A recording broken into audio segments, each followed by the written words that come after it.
തിരുഹൃദയത്തിൻ മുൻപിൽ മെഴുതിരിനാളം പോലെ ഉരുകിടുമാത്മാവിൽ നീ നിരുപമ സ്നേഹം നൽകൂ. ഈശോയുടെ തിരുഹൃദയ വണക്കം 12-ാം ദിവസം.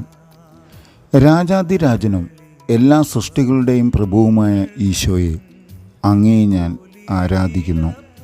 സന്തോഷപൂർണവും സുഖസമൃദ്ധവുമായ സ്വർഗത്തിൽ നിന്നും അങ്ങിറങ്ങി ഞങ്ങളുടെ ഇടയിൽ മനുഷ്യനായി പിറക്കുകയും അവർണ്ണനീയമായ അപമാനവും ക്ലേശപൂരിതമായ കുരിശുമരണവും ഞങ്ങളോടുള്ള സ്നേഹത്തെ പ്രതി അങ്ങ് സഹിക്കുകയുണ്ടായല്ലോ. സ്നേഹം നിറഞ്ഞ ഈശോയെ, അഗാധമായ അങ്ങയുടെ എളിമയുടെ മുമ്പിൽ അഹങ്കാരപ്രമത്തനായി ഞാനിതാ നിൽക്കുന്നു. അങ്ങയുടെ ദിവ്യഹൃദയത്തിൽ നിന്നും പുറപ്പെടുന്ന എളിമയുടെ പ്രകാശക്കതിരുകൾ എൻ്റെ ഹൃദയത്തിലും തട്ടുവാൻ അനുഗ്രഹം ചെയ്യണമേ. ആമേൻ. കർത്താവെ, അങ്ങേ മണവാട്ടിയായ തിരുസഭയ്ക്ക് പൂർണ്ണ സ്വാതന്ത്ര്യം കൊടുത്തിരണമേ.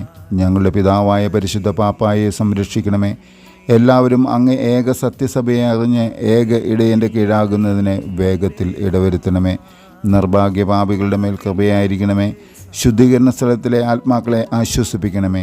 അനുഗ്രഹത്തിൻ്റെ അമ്മയായ മറിയമേ, ദിവ്യഹൃദയത്തിൻ നാഥേ, ഞാൻ അപേക്ഷിക്കുന്നതും ആഗ്രഹിക്കുന്നതുമായ സകല വരങ്ങളും അങ്ങേ ശക്തമായ മധ്യസ്ഥതയിൽ ശരണപ്പെട്ട് അങ്ങ് വഴിയായി ലഭിക്കുമെന്ന് പൂർണ്ണമായി വിശ്വസിക്കുന്നു. ആമേൻ. തുടർന്ന് 3 സ്വർഗസ്ഥനായ പിതാവും 3 നന്മ നിറഞ്ഞ മറിയും 3 തൃത്വസ്തുതിയും ചൊല്ലുക. സാധുശീലനും വിനീത ഹൃദയനുമായ ഈശോയെ, ഞങ്ങളുടെ ഹൃദയവും അങ്ങയുടെ ഹൃദയം പോലെ ആക്കണമേ. സുഹൃദയപം. ഹൃദയശാന്തതയും എളിമയുമുള്ള ഈശോയുടെ ദിവ്യഹൃദയമേ, എൻ്റെ ഹൃദയം അങ്ങേ ഹൃദയത്തിന് സാദൃശ്യമാക്കിയരുളണമേ. സൽക്രിയ. ആരെങ്കിലും ഇന്ന് നമ്മെ പരിഹസിക്കുന്നുവെങ്കിൽ മൗനമായിരുന്ന് ദിവ്യഹൃദയസ്തുതിക്കായി സഹിച്ചുകൊള്ളുക.